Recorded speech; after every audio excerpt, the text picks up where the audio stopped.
Hello बच्चों, let's read the question. The question says a large population need not be a liability. It can be turned into a productive asset by investment in option A human capital, option B physical activity, option C land, option D labor.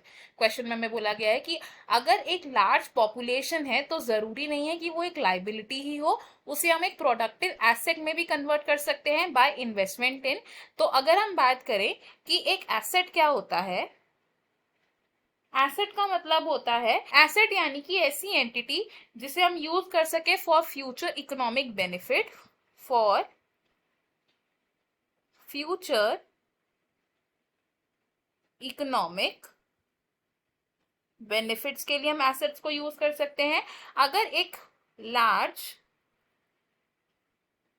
Population है तो बहुत ऐसे chances होते हैं कि large population एक liability बन सकती है। लार्ज पॉपुलेशन की नीड फुलफिल करना एक डिफिकल्ट टास्क है, लेकिन हम एक लार्ज पॉपुलेशन को प्रोडक्टिव एसेट बना सकते हैं, यानी कि हम उसे इकोनॉमिक बेनिफिट्स के लिए यूज कर सकते हैं जब हम ह्यूमन कैपिटल में इन्वेस्ट करें। When investment is done in human capital. अब ह्यूमन कैपिटल का मतलब क्या होता है? ह्यूमन कैपिटल यानी कि स्किल्स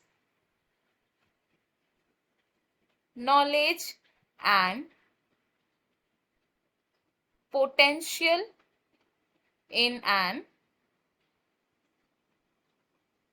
इंडिविजुअल। जब हम ह्यूमन कैपिटल में इन्वेस्ट करेंगे तो हमारे पास क्या ऑब्टेन होगा? ह्यूमन रिसोर्सेज ऑब्टेन हो पाएंगे एंड इस ह्यूमन रिसोर्स हम इकोनॉमिक वेल्थ को इंक्रीज कर सकते हैं।